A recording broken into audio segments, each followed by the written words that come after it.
Sekarang kalau misalnya dia udah ada nadi, tapi misalnya dia takikardi. Dari yang irama ini, misalnya dia udah ada nadi nih, tapi dia masih takikardi. Nah, caranya algoritmanya gini, kalau misalnya takikardi itu di atas 150 itu dibilang takiaritmia. Pokoknya pertama tuh tetap juga ABC-nya juga tetap dicek. Nah, terus kita cek ini tanda-tanda ini, HISA atau HASIA. Jadi apakah dia ada hipotensi, ada penurunan kesadaran, ada tanda shock, ada tanda iskemik, sama tanda gagal jantung. Kalau misalnya ada dari salah satunya berarti dia tuh dibilangnya nggak stabil. Kalau misalnya semuanya nggak ada berarti dia stabil. Gitu. Nah, terus kalau misalnya dia yang stabil, itu nanti kita tentuin QRS-nya lebar atau sempit. QRS-nya kalau lebar kan yang lebih dari 0,12. Kalau misalnya dia lebar ke sini, algoritmanya kalau misalnya dia sempit ke sini. Nah, nanti jadi bisa dibagi-bagi. Nih, misalnya dia stabil. Kalau misalnya dia stabil QRS-nya sempit, berarti tadi kalau stabil yang nggak ada hipotensi, nggak ada hipotensi, nggak ada penurunan kesadaran, terus nggak ada AMI, nggak ada gagal jantung, sama nggak ada tanda-tanda shock. Ini ya, ini yang stabil. Nah, terus dia QRS sempit, berarti yang kurang dari 0,12 ya, kurang dari 0,12 itu si iramanya itu antara kita bagi dua lagi, ada yang reguler sama ada yang irreguler. Nah, kalau yang reguler itu ada SVT, kalau yang irreguler itu ada AFib, AFLUT.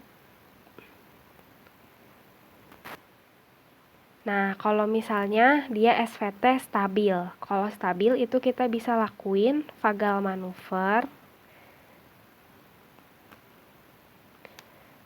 dengan syarat vagal manuver itu dia gak boleh ada riwayat ACS kapanpun, gak boleh ada riwayat TIA atau stroke, terus tidak ada bruit di arteri karotis. Ini yang boleh dilakuin vagal manuver. Kalau misalnya ada salah satunya dari ini, kita kasih adenosin. Dosis pertama 6 mg, kalau misalnya dia masih, kasih lagi 12 mg, kalau misalnya gagal lagi 12 mg. Gitu. Kalau misalnya masih berulang, boleh dikasih kayak beta blocker, esmolol, atau CCB yang non dihidropyridin, misalnya diltiazem, verapamil gitu. Itu kalau misalnya SVT ya. Terus kalau misalnya kita ke yang irreguler, yang stabil, yang irreguler itu ada si AFib sama AFLUT. Kalau misalnya yang AFib dulu, misalnya dia yang AFib, atrial fibrilasi, itu kita kasih antara beta blocker, tapi pilihan yang pertamanya tuh beta blocker, terus yang keduanya digoxin. Beta blockernya itu bukan CCB, bukan beta blocker, CCB.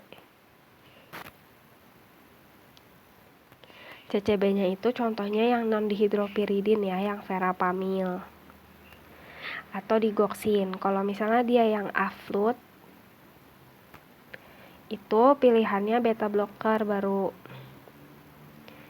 Atau CCB beta blokernya misalnya esmolol. CCB-nya yang non dihidropiridin juga misalnya diltiazem sama verapamil. Itu kalau misalnya yang QRS-nya sempit tapi yang stabil. Terus kalau misalnya dia yang QRS-nya sempit tapi nggak stabil, berarti dia ada salah satu tanda dari ini ya. Jadi dia ada hipotensi, atau ada penurunan kesadaran, atau ada AMI, atau ada gagal jantung, atau ada shock.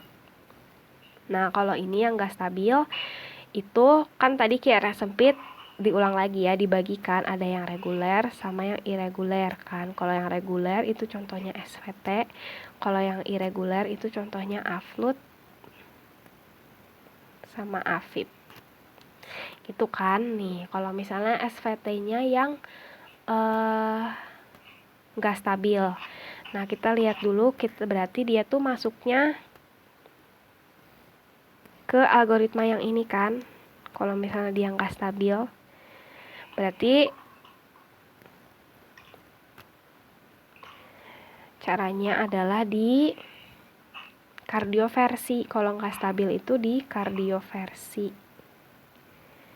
Nah, kalau misalnya kardioversinya yang SVT itu dosisnya 50 sampai 100 Joule.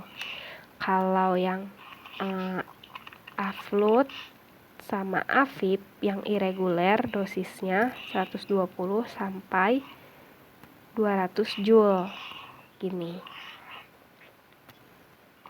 Sekarang kalau misalnya dia yang QRS-nya lebar ya, jadi dia masuknya ke algoritma yang ini, QRS-nya lebar ke sini. Dan dia yang stabil. Yang stabil berarti yang nggak ada HISA itu ya. Yang stabil yang nggak ada HISA, nggak ada hipotensi, nggak ada AMI, nggak ada penurunan altered mental status, nggak ada IMA, terus nggak ada shock, sama nggak ada acute congestive heart failure ya. Nah, kalau misalnya yang stabil, yang QRS-nya lebar, itu kita bagi dua juga, ada yang reguler, sama pokoknya ini juga tuh adanya yang reguler sama irreguler. Reg sama irreguler. Kalau yang reguler, yang QRS lebar itu contohnya VT. Kalau yang irreguler itu contohnya VF. VT itu ada yang monomorf, sama di sini juga ada yang VT yang polymorf. Terus TDP, torsade de Poinct. Ini sebenarnya masuknya ke VT polymorf sih. Nah, kalau misalnya dia yang reguler terus stabil, itu kita kasihnya amiodaron 150 mili. Ingat ya, dosisnya 150. Kalau yang 300 tuh yang ACLS. Kalau misalnya dia gagal, bisa dikasih prokainamid IV atau lidocaine IV. Gitu. Kalau misalnya dia yang irreguler, kalau misalnya dia yang torsade de Poinct, itu bisa dikasih MgSO4. Kalau misalnya yang VT polymorf, dikasihnya amiodaron 150 mili. Terus sekarang kalau misalnya dia yang tidak stabil dan QRS-nya lebar, berarti masuknya algoritma yang tidak stabil, berarti ke sini kan, dan QRS-nya lebar. Sama kan, dibagi dua juga kan. Kalau QRS lebar itu ada yang irreguler, reguler, dan irreguler. Kalau yang reguler tadi VT monomorf. Kalau yang irreguler itu ada VT polymorf. Terus ada torsade. Nah, kalau VT monomorf itu di kardioversi 100 Joule. Kalau ini kita masuk dikasihnya DFib 360 kalau misalnya dia monofasik, 120 sampai 200 kalau misalnya dia bifasik.